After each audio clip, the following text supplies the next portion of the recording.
Good morning, everybody. I hope everyone is doing well, and we're so excited to have you for this wonderful series with Rabbi Matt Berkowitz. And it's wonderful to see everybody here, and we are really in for a great treat today. It's wonderful to see those from Temple Bethel and from our larger community who are joining us. Some alumni from Temple Bethel, Nina Finkel, it's great to see you. We have a fantastic program for the next several weeks, and you're going to really enjoy Rabbi Matt Berkowitz. I'll tell you a little bit about Matt, and then we're going to do a little teaching before we have the chance to learn with Matt and his extraordinary art. So I went to Colgate University in the middle of New York State. Raise your hand if you've ever heard of Colgate University, seen Colgate University. If you go to Colgate, the way you get to Colgate is you go to Binghamton and drive north for an hour and 15 minutes. And when you don't see anything, you're there. It's a tiny town, Hamilton, New York. It is not necessarily known as a bastion of Jewish life. I ended up at Colgate University because my dad went to Colgate University and fell in love with the place. It's probably the most beautiful college campus in the country. And when I got there, my mom said, Dan, please go during orientation to the Jewish Union's bagel brunch. So I said, fine. So I went to the Colgate Jewish Union bagel brunch, and someone whose name I can't remember, who was a senior, said, hi, welcome to Colgate and the Colgate Jewish Union. My name is so-and-so, and I'm the last remaining board member of the Colgate Jewish Union, and I'm quitting, but you guys enjoy the bagels and have fun at Colgate. And I was like, okay. And a friend of mine named David, who had been very active in USY when he was in high school, said, let's take this thing over. I had nothing better to do. I was just at Colgate. And so I became active in Jewish life. We hired a new counselor to Jewish students, a wonderful man named Rabbi Dr. Moshe Gresser, who was a transformative figure for many people at Colgate. And Matt can tell you a little bit about Moshe. And so it's been a couple of years, and then I ended up going to Hebrew University of Jerusalem for a year for my junior year. And I came back to Colgate and wasn't sure what had happened. And all my friends said to me, Dan, you've got to meet Matt Berkowitz. He's the new L-Jock. Does anybody know what an L-Jock is? An L-Jock is the leading Jew on campus.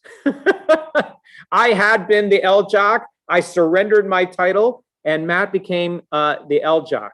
Matt actually was a transformative student at Colgate University. He won an award there called the Class of 1819 Award, which is probably the most coveted honor that you could give to a graduating student. It's someone who best exemplifies the spirit of the university. And Matt, as I got to know him in my college years, is the same Matt that we will have a chance to learn from today, albeit he and I both have a different color haircut, and he has a little less of it than he had in college. Matt used to have a lot of thick, curly black hair.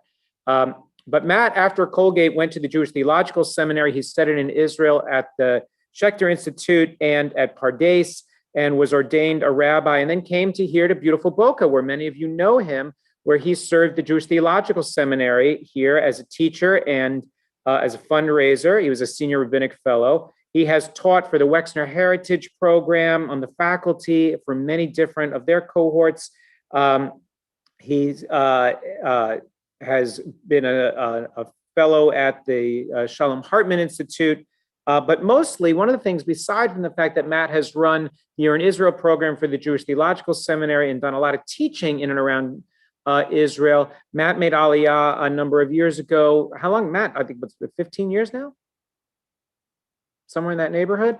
And Matt created an organization, a studio in Jerusalem called Kol Ha'ot. Matt can tell you a little bit more about it, but it's a phenomenal studio that advances not only Judaic art and artists, but also the synthesis between Judaic art and Torah.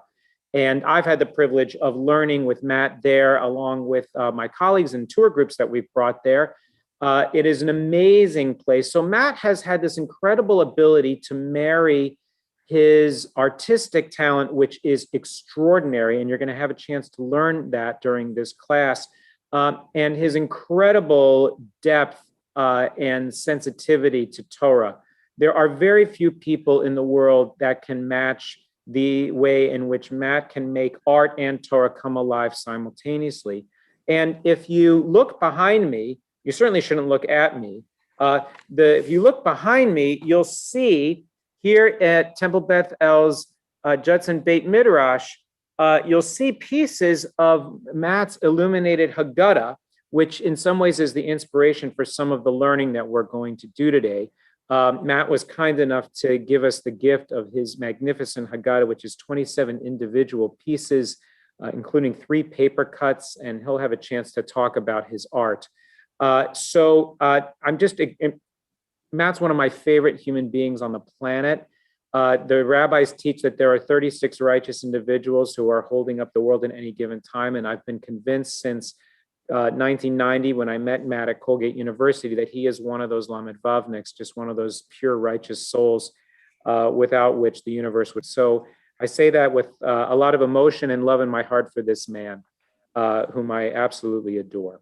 And so with your indulgence, I just want to share a little bit of Torah, because selfishly, I want to teach a little bit too. And then we'll have a chance to turn it over to Matt.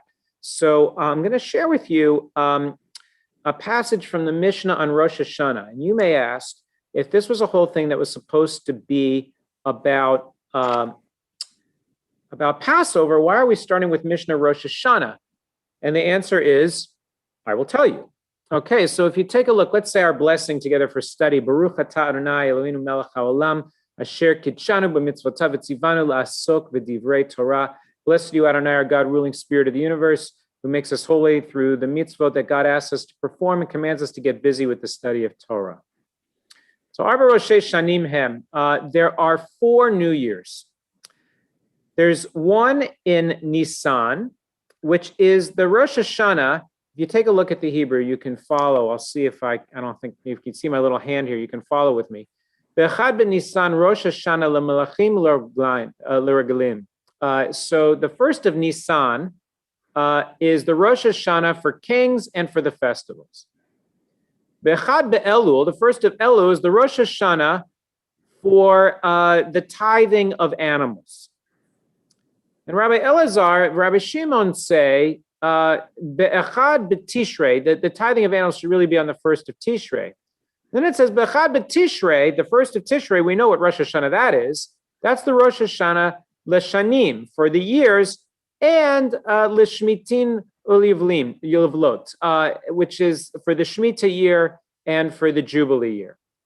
And it's also for the Nitiyah, the Yarkot, it's also for the waving, the gift, the Thanksgiving offering of vegetables.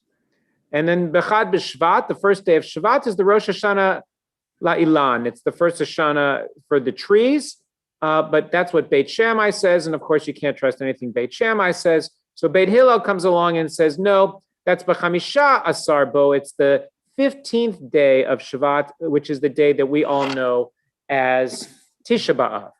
And so the question becomes, why do we have all these Rosh Hashanahs? Why do we have all these New Years? Because if you look at the Torah and you read in Parshat Emor about the different holidays, the different holy occasions, they will tell you that Nisan is the first of the months. And of course, the reason why Nisan might be the first of the months is because of when Nisan falls on the calendar, which is usually March or April, the beginning of springtime. Here in Florida, ironically, if you look outside and you see all the fallen leaves, we have a very strangely oriented calendar here in South Florida because of our climate. But in most of the rest of the Northern Hemisphere, March or April is springtime, when that which has been lying dormant has come back to life. And so there was a sense that the beginning of the planting season, the beginning of the agricultural season, was the beginning of the year.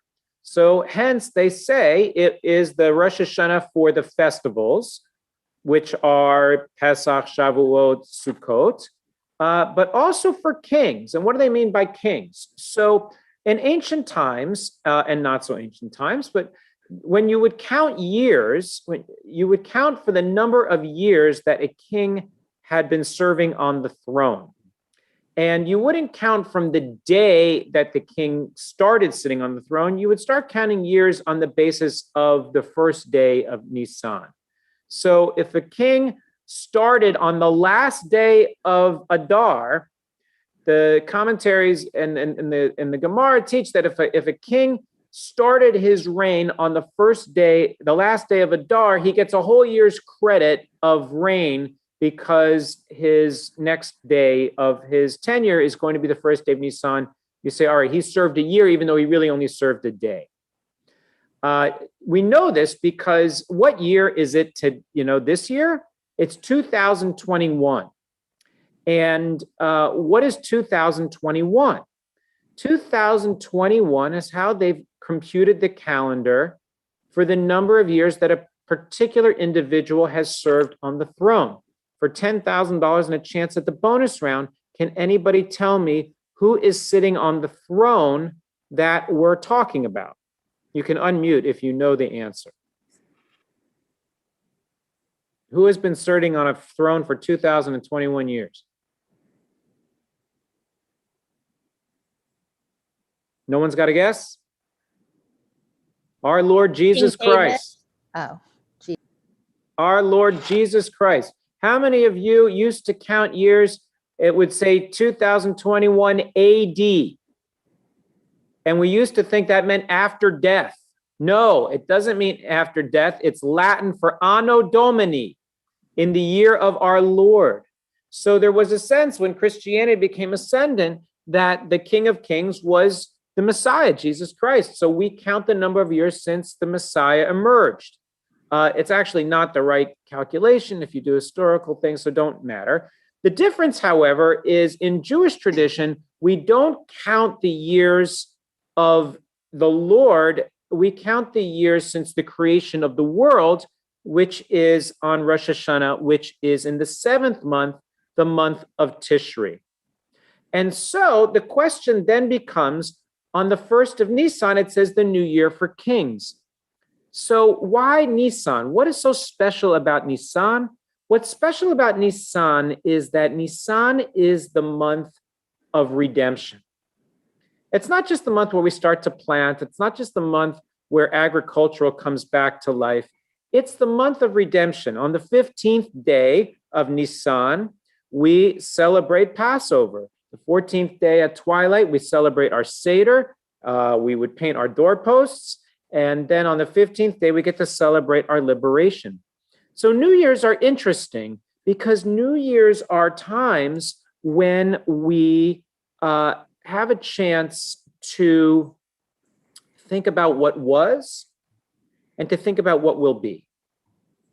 So when you think about New Year's, right, you spend a lot of time on New Year's doing a couple things. Well, 3 things. One is you drink because, well, it's New Year's, you might as well, right? But what else do we do on New Year's? We spend a lot of time thinking about the year that was, right? Leading up to New Year's, what do you see? The top 100 songs of 2020. Who was the person of the year for 2020? You do a lot of summing up of what was. And then what do? You do a lot of looking forward as to what will be. You spend time making New Year's resolutions. I promise in this new year to come that's filled with hope and potential, I'm going to be a different person, or I'm going to try to improve X, Y, or Z about myself in this new year that comes. New Year's are these sort of liminal spaces, right, where we're transforming ourselves from what we were to what we will be. And so it's appropriate that we celebrate some measure of New Year's in the month of Nisan because we were slaves and now we're free. And so in some ways, maybe what we do when we celebrate the year of our kingship, right, is who's our new king now? When we were slaves in Egypt, we were counting years on the basis of Pharaoh. He was our Lord. He was our king. And now we have changed during the month of Passover, during the month of Nisan. We're transitioning to whom we owe our fidelity, to whom we count our time with, from a human being, from Pharaoh, to the Holy One, the creator of the universe, the one with whom we share an extraordinary covenant of Torah and tradition and guidance and love. And so as we think about how this month is in a whole lot about new beginnings, Passover in a lot of ways is also about new beginnings, even though the celebration of Passover is in and of itself a celebration of what was. We celebrate with salt water to remember the tears we shed as slaves. We dip our finger in the wine to remember the plagues we suffered to get our liberation. We spend a lot of time in the Haggadah looking back. My father was a wandering Aramean.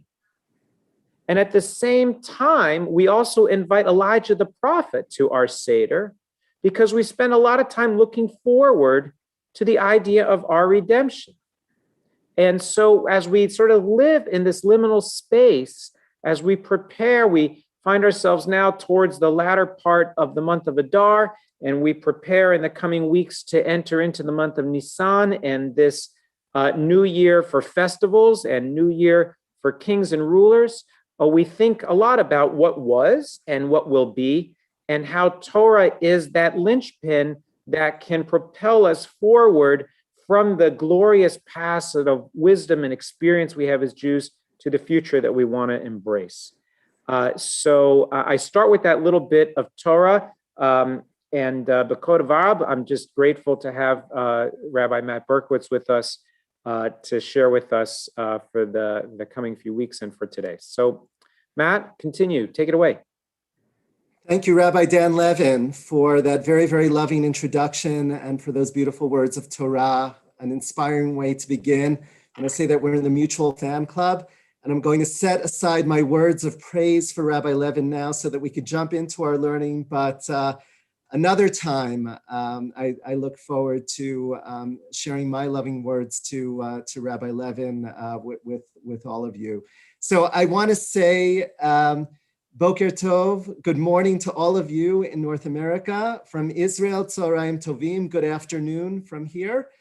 And I want to begin with words of a deep appreciation to Rabbi Levin, to Rabbi Mates, and to the entire staff of Temple Beth El of Boca Raton for making this series happen. It's a privilege to be here with all of you, truly a gift.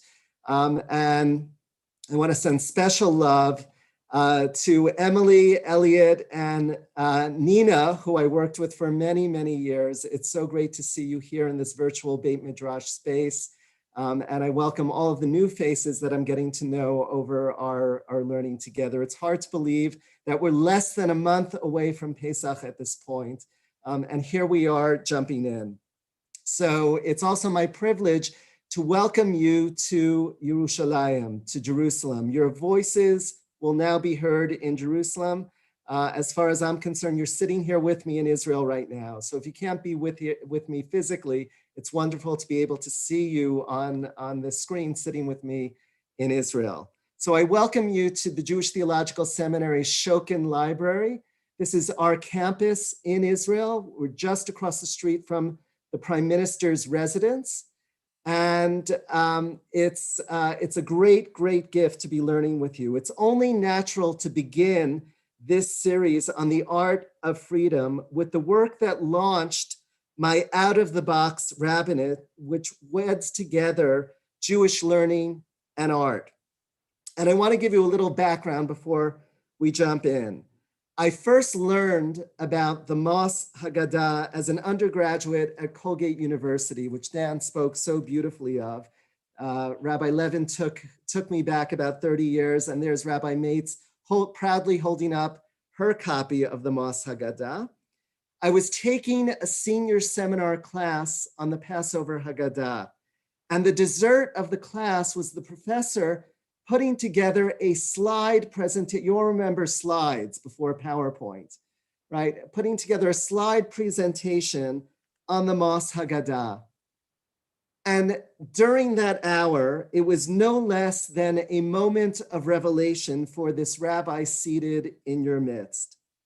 It brought together what I thought were two disparate worlds of art and serious Jewish learning.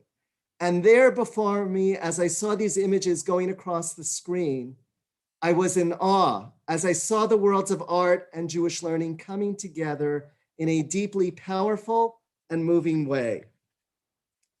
Fast forward now, 20 years ago, when I first began teaching for the Jewish Theological Seminary in Boca Raton, my first study group in Boca Raton, Florida, was a business ethics group. And at the end of my first session with that group, a young man by Danny Levy, came running up to me and asked me, Rabbi, what else do you teach? What else is on your menu? And I mentioned to him that one of my favorite classes that I love to teach is called the Archaeology of the Passover Haggadah, in which we take a look at the different layers of the Haggadah that we have in our hands today.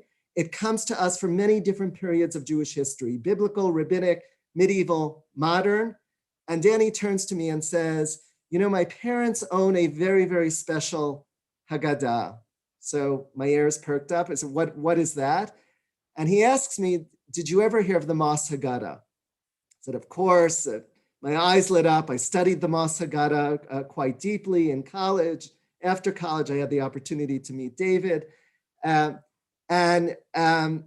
which I thought Danny was going to say to me, so he's got a trade edition of the Haggadah, like what Jessica's holding and what I have right next to me. And Danny goes on to say, my parents commissioned the original Mos Haggadah. What are you doing Thursday night? And thank God my schedule was clear that Thursday night. And Danny very, very graciously took me over to his parents' home in East Boca Raton, Florida. That is where, believe it or not, that is where this Haggadah that I'm about to share with you was born. And Dick and Bee Levy of blessed memory took out the original Mos Haggadah, put it on their drafting table, and shared it with me that evening. It was a marvelous, marvelous experience that set me on a very, very special journey, which ultimately brought me to Israel. So I want to share with you, without further ado, images of the Haggadah. First, we're going to start with an image of the artist and Dick Levy, who commissioned the Haggadah.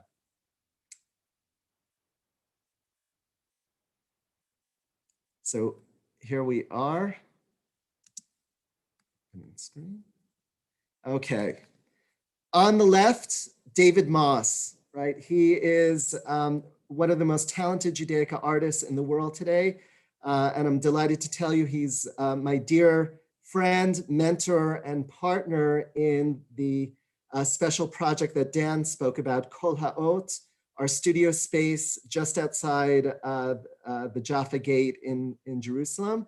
David is on the left side, and to his right is Dick Levy, Richard Levy of blessed memory, who commissioned the Haggadah. So I want you to see the contractual letter that they signed as David was about to undertake this project. So what does the letter read? David wrote to Dick Levy, Dear Dick, since you have a real love for authentic Jewish art and have seriously devoted yourself to collecting and preserving the finest examples of Hebrew calligraphy and illumination from previous centuries, and since I have devoted my talents and abilities to the creation of contemporary works based on this rich Jewish tradition, and since we are both aware of the importance of creating new works of Jewish art having lasting significance, therefore we agree today to undertake the creation of a handwritten and hand-illuminated Haggadah. The letter then goes on to explain material, size, financial arrangements, and David closes the letter. I will sincerely try to create a magnificent Haggadah for you, and you will sincerely try not to spill wine on it. Sincerely, in friendship, David Moss. So with that, David began this journey in which he thought he was going to simply create a family Haggadah for the Levy family, for Richard and Bee and their entire family, 4 children, the extended family. Instead, this became a 4-year journey in which David created truly a masterpiece, the tour de force of Haggadot. We turn to the opening page of David's Haggadah.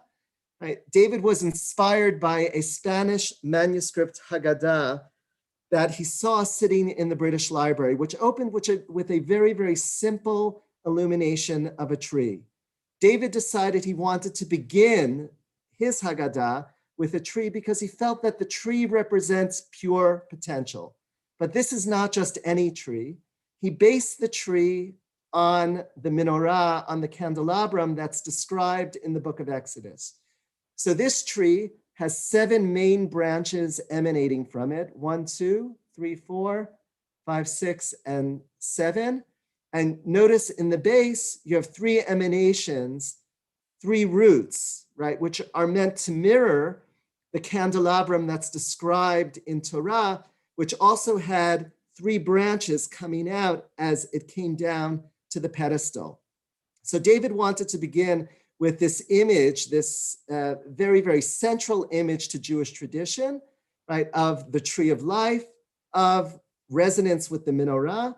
And in addition, he wanted that image of Chag HaAviv, right, the festival of spring, right? And there we have, right, the blooming of this tree. But what's even more impressive about this opening page of the Haggadah is the geometric design that you see framing the tree.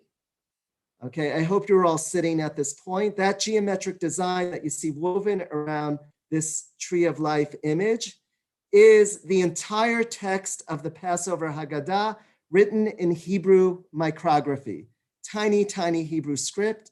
I just zoomed in on the image, right? So you could just about see some of the Hebrew calligraphy that's woven around the piece.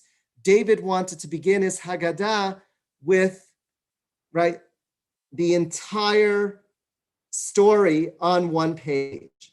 Right? When you hold a seed in your hand, you're literally holding a tree in your hand, right? But you don't get a sense of that pure potential, right? And so David wanted to begin with everything. And there you have it, the entire Haggadah on one single page of David's Haggadah, written in very, very elegant Hebrew micrography.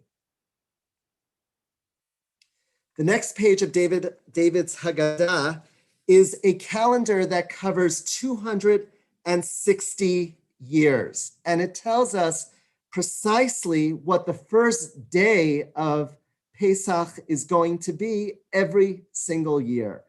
Every box that you see here is actually a decade, okay? And there's a code here. When we have more time, I'll explain to you how it is that we read the code. This is the particular decade that we're in now, okay? And I'm going to zoom in on that so we could see it a bit closer. Okay, here is the decade that we're in, Taf, Shin, Pei, and the particular year that we're in is Aleph, right? You see Aleph, Bet, Gimel, Dalet, Hey, Vav, etc. These are the various years, the individual years of the decade that we're in.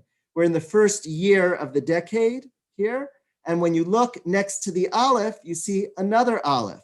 That tells us that the first day of Passover this year is Sunday, right? And if you go and Rosh and take a look at your calendar, you will see, indeed, first seder is going to fall out on Saturday night. So Sunday is the first full day of Passover. As David created this, obviously there's something deeper about this particular calendar. What he did is he calligraphed a medieval poem entitled Bitseti Mimitzrayim, Bitseti miYerushalayim, in my going out from Egypt and in my going out from Jerusalem. All of Jewish history happens between the poles of redemption and exile. When we say Bitseti mimitzrayim, in our going out from Egypt, that's an allusion to redemption. That's freedom. When we say Bitseti miYerushalayim, in our going out from Jerusalem, that refers to going into exile, right? It refers very directly to the destruction of the second temple. So why was this of significance to David? David wanted to weave this in at the beginning of his Haggadah due to a quirk that we have in the Jewish calendar. Very, very interesting. Did you know that the first day of Passover always falls out on whatever the day of Tisha B'Av is? Tisha B'Av, the 9th of Av, commemorates the destruction of our temples and us going into exile. And the first day of Passover, in which we're celebrating our redemption, our freedom, always falls out on the same day. So if Tisha B'Av is on a Tuesday, right? So first day of Passover that year is going to be on a Tuesday, right? This year, since Passover is on Sunday, the first day, Tisha B'Av is also on a Sunday. It's a very, very interesting quirk of the calendar. So you see in large Hebrew calligraphy, the stanzas that are B'tzeiti Mitzrayim, right? Because that is the natural state of the Jewish people, to be going toward freedom in my going out from Egypt. The small stanza that is written backwards under it in Hebrew micrography here, right? That's B'tzeiti Yerushalayim, in my going out from Jerusalem, because it's unnatural for us to be in exile. That is part of the artistry of this brilliant calendar that David created. Again, you have 260 years. It tells us precisely the first day of what Passover is going to be each year. Now you're looking at what in the limited edition and the original of the Haggadah is a paper cut. Okay, so imagine, right, the blue that you see is the background, right? And on top of that background is overlaid this very, very intricate paper cut. So what do we see when we look at the images that are in front of us? Let's look closely. Okay, what do we have here? Somebody can unmute themselves and jump in. What do you see?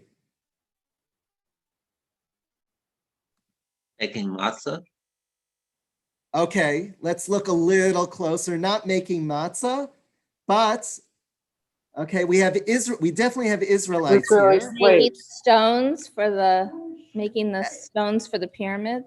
Excellent. Okay, what we see in front of our eyes are the Israelites enslaved making bricks for the pyramids. Right here, they are slaves to Pharaoh making bricks.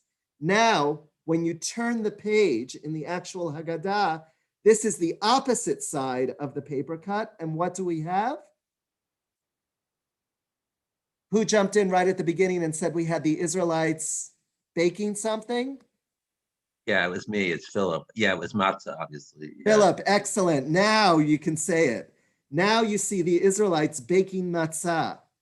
Okay, this is the opposite side of the paper cut. Okay, so you have this mirror image, brilliantly done. On one side, let's go back. On one side, the Israelites are enslaved in Egypt making bricks for Pharaoh. On the other side, the Israelites are free baking matzah. Now, instead of being slaves to Pharaoh, we are servants to God. The micrography that you see framing the piece, again, right, the use of tiny Hebrew calligraphy. What is that micrography that we see? This is every verse in Tanakh, in the Hebrew scriptures, that mentions the word eved, the Hebrew word for servant or slave. And that goes around the entire folio page, right? There you see it framing both sides of the paper cut. Right? How brilliant is that? Right? Now we come to what we call the simanim, the various steps of the Haggadah, the signs that we have as we approach the 15 steps of the seder that we go through over the course of the evening. Kadesh, Orchatz, Karpas, Yachatz, Magid, Rafza, etc. The blessing over the wine, the washing of the hands, the eating of the green vegetable, the breaking of the matzah. What's going on here? This is a legend that is going to tell us precisely where we are as we go through the Mos Haggadah. The way to understand this is we have the legend in microcosm here in each of these steps. David wanted to create the legend so that it looks like the steps leading up to the Beit HaMikdash, leading up to the temple, and then coming down from the temple. Right? This is our spiritual journey over the course of the evening. When you look at Kadesh, the blessing over the wine, you see that one of those boxes is empty. That's the box that corresponds to the bigger image, right? And it's this goblet. So that when we get to the blessing over the wine, we're going to see this goblet. When we get to the washing of the hands, you're going to see the empty box, you're going to see this washing vessel. When we get to karpas, you're going to see the green vegetable, right? So these are the different symbols that we have to look out for as we go through the Haggadah. And here we are at Kiddush. Okay, notice we've got the symbol of the Kiddush cup, the top right-hand corner. Okay, and then we have this very, very curious image by the Kiddush. Okay, and this will definitely knock your socks off as we go through it. So I've got to take a moment of explanation here. Okay, this is the blessing over the wine, the very, very first step of the seder. Part of what's so interesting about medieval manuscript Haggadot is that many of them have the image of a rabbit hunt next to the Kiddush. Okay, I'm holding up, this happens to be my Haggadah. I'm holding up the Kiddush page of my Haggadah, and there you see the rabbit hunt. Can you all see that? Just shake your head so I know that you're seeing it. Okay, there's the rabbit hunt. What does a rabbit hunt have to do with Kiddush? Well, it turns out that the visual that we have of a rabbit hunt is meant to be a mnemonic device to remind us of the order of ritual when Seder falls out on Saturday night. Why do things get complicated when Seder falls out on Saturday night? Okay, anyone want to venture a guess why things get complicated? Because you couldn't cook on Saturday. Okay, Philip, that good. Ritually, that's one reason. But also, what other ritual do we do Saturday night that we've got to think about? Havdalah. Excellent. So we've got Havdalah.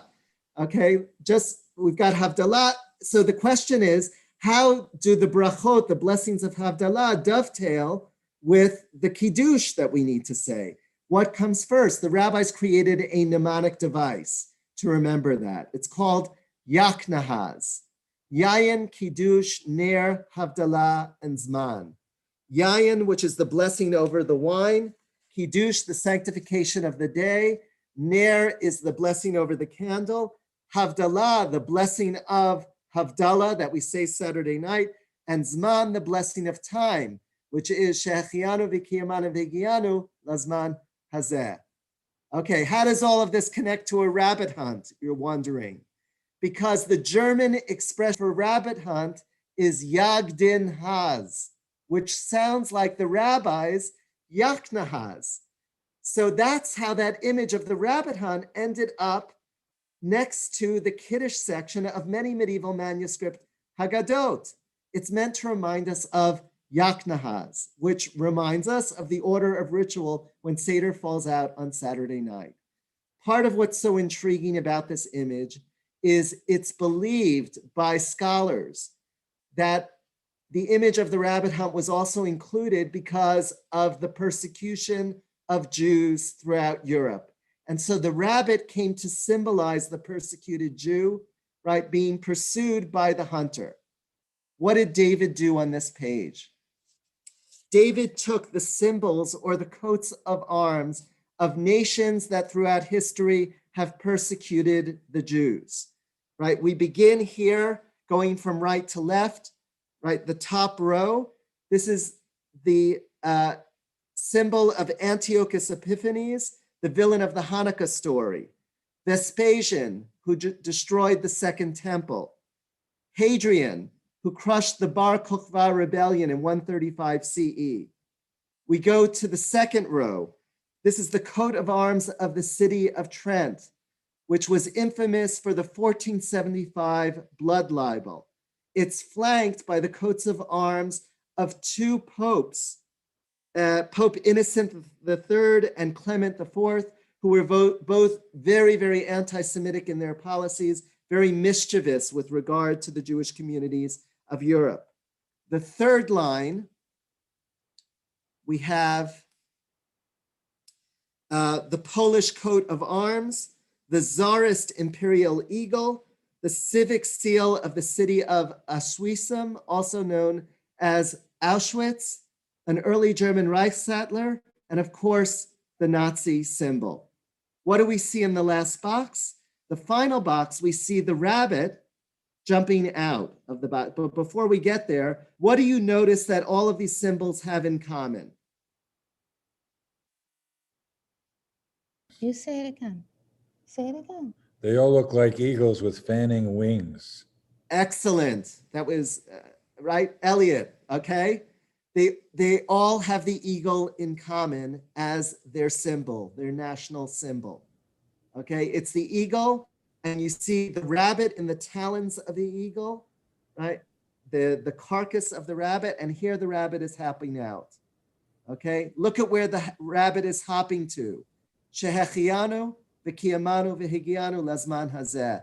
The rabbit has survived and is thanking God for having lived to celebrate this day, right? What was David suggesting here, right? It's a question mark for us, right? But I leave you to think for a moment about the national symbol of the United States of America. Some scholars believe that that's what David was suggesting. And part of what you need to know about this is that David made aliyah upon finishing the Haggadah. So many believe that David has never admitted to this openly, but perhaps David is the rabbit that is jumping out of the box there, right? Very, very powerful image. Halach ma'anya, this is the bread of affliction. Right? David was playing on the irony here. What did he do? He illustrated generations of Egyptian Jews. What's so interesting about Torah is that Torah tells us that that is the one place that Jews are prohibited from living. We can never go back again to the land of Egypt. And yet we know Egypt had a very, very rich history of Jewish communities all through. And so David created, right, generations of Egyptian Jews holding up the piece of matzah. This is the bread of affliction that our ancestors ate, but not only our ancestors, other generations of Egyptian Jews. Right? The very, very famous part of the Haggadah, Ma nishtana halayla hazeh mikol halelot, the 4 questions. This is a paper cut in the original and also in the limited edition. You see silhouettes of people here. What's going on with those silhouettes? David was inspired by a teaching from the Talmud that says, ideally, the child should ask the father the 4 questions. But if the child doesn't know enough, then his wife should ask him questions. If the wife doesn't know enough, then he should ask himself questions. And even if they were 2 great scholars that know everything there is to know about the laws of Passover, they're still obligated to ask questions. Questions are central to how we tell the story. Again, notice how brilliant the visual is of relating that particular teaching from the Talmud. Avadim hayinu, we were slaves to Pharaoh in the land of Egypt. This particular text goes on and it reads that if God had not taken us out with an outstretched arm, that then we and our children and our children's children would still be enslaved to Pharaoh in Egypt. Just opposite this text, David has this paper cut, okay? This is a bird cage that you're looking at, okay? When you look at the doors of that cage, what do the doors of the cage look like? One of the concentration camp Looks like benches. an Excellent, oven. Nina. Excellent, Nina. Those are the gates of Auschwitz. Arbeit macht frei. That David took his inspiration, in quotes as it were, from those gates. What David wanted to do is he wanted to draw a direct line from the oppression of Egypt to the modern oppression of the Jewish people. And this particular work in the Haggadah is based on a very, very famous Haggadah known as the Bird's Head Haggadah from 13th century Germany, ironically enough. Okay, in that Bird's Head Haggadah, the human images were portrayed with birds' heads. We don't know why that is, but also on top of their heads, these were called Jews' hats. These are hats that Jews in medieval Germany were forced to wear to identify themselves as Jews. just like the Star of David that they were forced to wear in Nazi Germany. It's a direct line from one persecution to another persecution. Right. The very famous story, inspiring story of the rabbi seated in Bnei Brak. Okay, Rabbi Eliezer, Rabbi Yoshua, Rabbi Elazar ben Azariah, Akiva, and Tarfon, who were seated around a table in Bnei Brak telling the story until the students come in and say, "Rabbis, it's time to recite the morning Shema." What does that story teach us? That they were engaged in telling about the Exodus from Egypt the entire night. Okay, some say that when the students come in and say, "Rabbis, it's time to recite the Shema," it was code language for these rabbis that the Bar Kokhba rebellion of 135 CE was beginning. Okay, so what did David do? Bar Kokhba literally means the son of a star. Okay, so David took the image of a star that we have in the center of the page, and calligraphed in the star is every teaching of those rabbis that I mentioned related to Passover that appears in the Talmud. David wanted to imagine what their Seder celebration, what their conversation at their Seder table must have been like, right? How brilliant is that? Matt, can I just ask, is he writing that small? Or does he have a Yes. tool to help him or? Magnifying glass, goggles that are like a giant magnifying glass, right? And he wrote it with a, right, just a regular calligraphic nib with a very, very narrow nib, right? But yes, there was nothing else, no other special equipment. It was not shrunk. This is how it was originally done, right? You can imagine the amount of patience that it takes to write like that. Here we've got the 4 children, right? Or traditionally what are known as the 4 sons, right? The wise, the wicked, the simple, the one that doesn't know how to ask. How did David illuminate them? On playing cards, right? Because he wanted to communicate that when you have children, you never know what hand you're going to be dealt. Notice too, every child here is illustrated in relation to the book.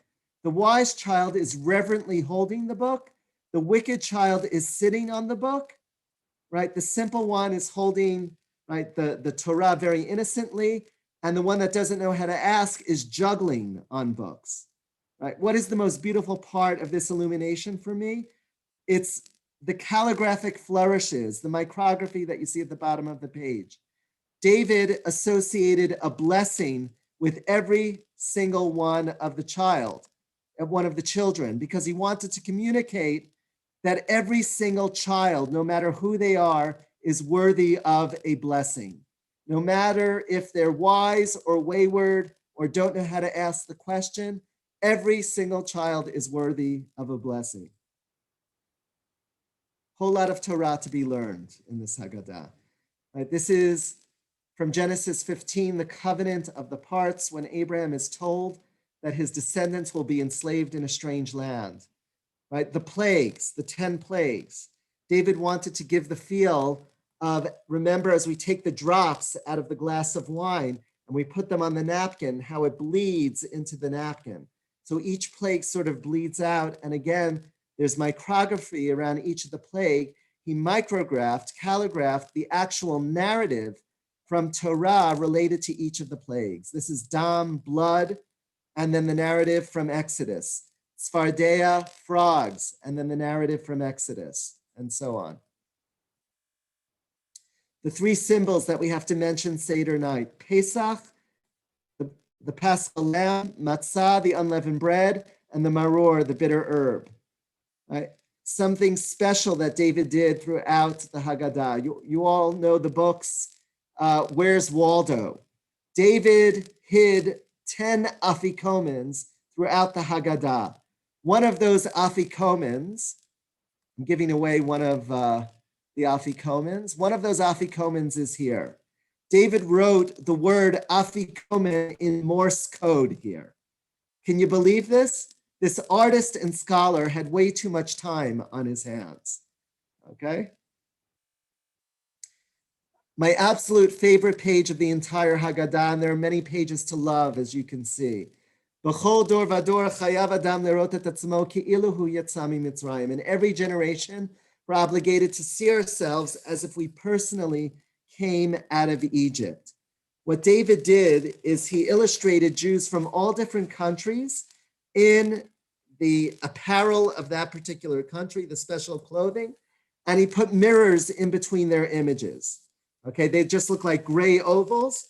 This you can see better as I hold up the Haggadah here. You see those mirrors. Okay, so as the Haggadah opens, each of them sees their own image. In every generation, we're obligated to see ourselves as if we personally came out of Egypt. Right, there you go. Hallelujah. Right. Psalm 114, as the Israelites come Matt, out. can I ask a question while you're talking? What kind of guy is he? Like you said, your friends, like just the attention. I mean, I've had this in my house for a year and just the attention to detail is unbelievable. What kind of man or an artist is he that his brain went and did this? So great question. I'm so happy you're asking. What you need to know about David is he's one of the most down-to-earth human beings you have ever met. David is more than a mentor to me. David is like family. I could share with you that he was one of the witnesses on my ketubah, so he's got my signature on the ketubah that I created when we were married in this past August. And David is my partner in crime, as it were, in a very, very special project known as Kol Ha'ot. I encourage you, take a look at our website, kolhaot.com. We could put it into the chat. What we do there is we teach Jewish history, texts, and values through the arts, visual arts, performing arts, culinary arts. David has devoted his life to this. And part of what I love so much is how it's so deeply rooted in text and creativity. I love to call David, Rabbi Mates, I love to call David the Walt Disney of the Jewish world, right? That's how his mind works, right? It's completely out of the box. The people that you see here, this is Psalm 114, right? B'tzeit Yisrael min Mitzrayim. The people are actually musical notes. You can play the people that you see here. This is the end of the Magi, the end of the storytelling. We're told to seal it with redemption. So what did David do? There was a major discovery many years ago in Jerusalem of a seal from an Israelite by the name of Shalom from the first temple period in Jerusalem. It sits in the collection, the archaeological collection of the Israel Museum. David borrowed that seal. This is what the seal looks like, right in the middle of the page. And this is also micrography. Tiny, tiny Hebrew script. It's Maimonides' Mishnah Torah, the very, very end, the last two chapters of the Mishnah Torah, which talks about the coming of the Messiah, the ultimate redemption, right? And the last blessing that we have as we wrap up the story, Baruch Atah Hashem, blessed are you, God, right, who redeemed Israel, right? So it's one redemption, the redemption from Egypt that points to the ultimate redemption. Can you believe that's Hebrew calligraphy in tiny, tiny script that you see, right? The blessing over the wine, blessing over the matzah. Notice the calligraphy is on a slant. Why did David do this? Because when we drink the wine and when we eat the matzah on Seder night, what do we, thank you, Nina, we've got to lean, right? If you don't lean, it doesn't count. Whenever you drink wine, you've got to be sure you're lean. So David did that to remind us that we should lean. Okay, now we finally made it to the festive meal, right? Here we are seated around the table. This table that you see here is seated for the Levi family. Okay, it's brilliant, right? For the two parents, Dick and Bee of blessed memory, and their 4 children. And woven around the table is a quote from Psalm 128, a beautiful, beautiful quotation from that Psalm, right? The Afikomen, right? It looks like a ketubah, right? And it's based on the Jewish community that lived in Kurdistan. They had a tradition that under the chuppah, they would wrap the ketubah around the arm of the bride. And so they ended up developing this very, very beautiful tradition on Seder evening that once the afikomen was found, they would turn to the most eligible bachelor seated around the table, and they would tie the afikomen around his arm, and they would say, just as we tie the afikomen around your arm, so too may you have the privilege of tying the ketubah around your future bride's arm. Okay, if you look closely here, there's a saying that you typically see in ketubot, matzah isha matzah tov, if you found a wife, you have found goodness. But in this Hebrew, it says matzah matzah matzah tov. If you found the matzah, you found goodness, right? Gives you a window into David's sense of humor as well. I want to quickly glide through these other images.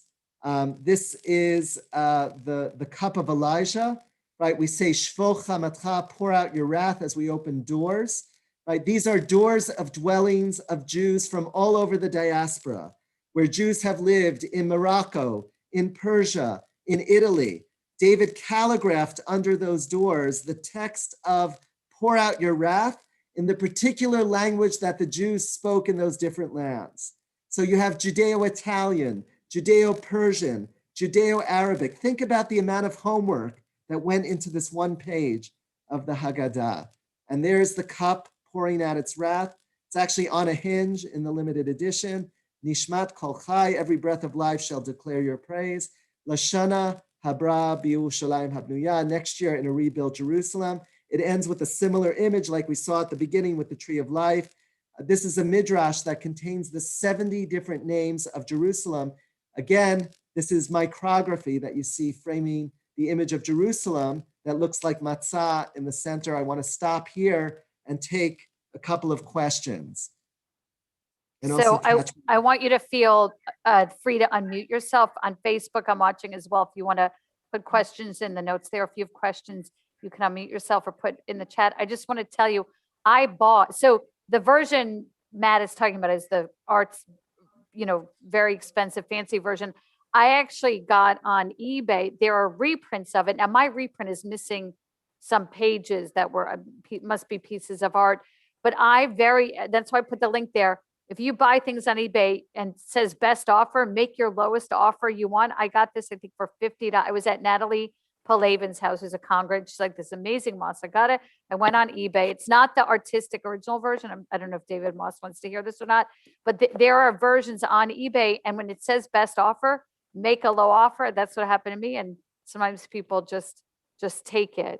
And it's amazing to look at while Matt is teaching. It's unbelievable. This is when I'm yearning to be together, because if we were in the room, we could pass this around and look at it. God willing. Something you're interested in inquiring, you could try eBay, but if not eBay, you can go to David Moss's website.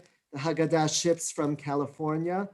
You can buy the trade edition for around $180 plus shipping. And then there are more sophisticated editions going up from there. There's the $360, I think, 2-volume edition. There's one that has the paper cuts, which I think is about $500. And if you could find one of the rare limited editions of the Moss Haggadah, you can have that for about $50,000. Wow. There's one paper cut in mine, and the mirrors are in mine in the trade edition. Any questions? Matt, I have, hi, it's Elizabeth. I have the Haggadah. I gave it to my parents many years ago, and I've inherited it from them. It is a fantastic piece of work. I was reading all the background stuff a few months ago, and here again, you've pointed out new things. It's quite amazing. And, life is very circular. We were in Israel, thank God, before COVID last year, and we were at Kol Ha'ot. You had, I think, the Biennale there. And right. David's daughter showed us around. I didn't make the connection at that point. It's a wonderful, I'm going to plug you. Kol Ha'ot is an amazing, amazing place. You do wonderful work. The Haggadah is exquisite. There's always something new to learn. And thank you. Thank you. We put Kol Ha'ot's website in the chat, and also on Facebook. Does anyone have a question for Matt? Oh, Emily, go ahead. I do, but I just have to bring this to Sam. So talk for a second. Okay.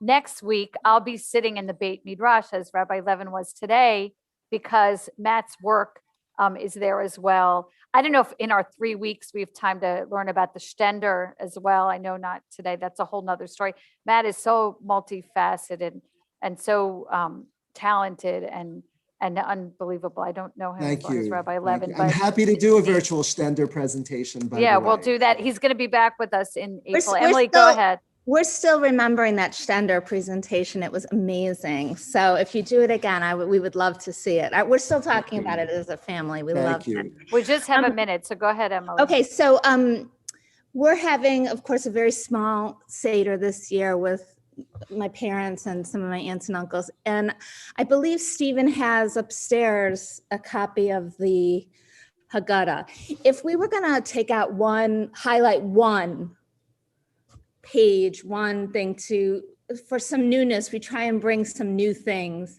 to teach and learn from. What page would you recommend? Which page? Great question, Emily. This is like choosing amongst your children.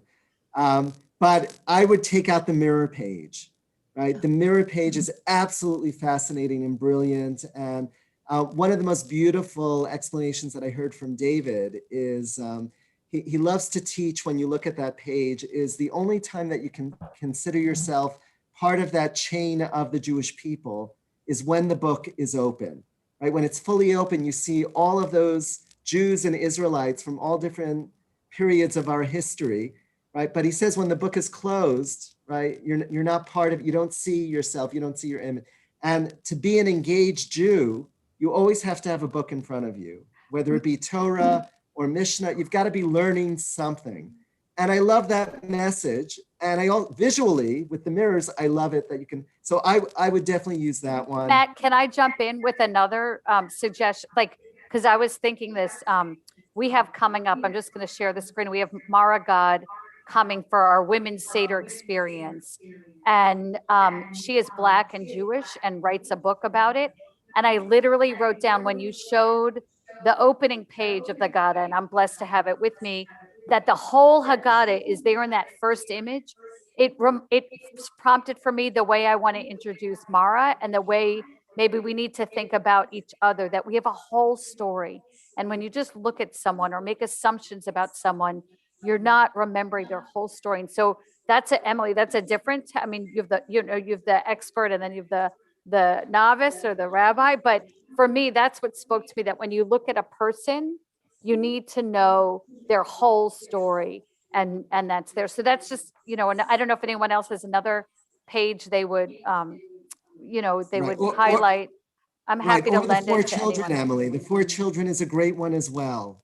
I love that notion of appreciating the different kids that we have, the different people that are seated around the table. I feel that was such an avant-garde notion that the rabbis grasped immediately, and that when you're telling the story around the Seder table, you got to tell it so that everyone can take hold of it.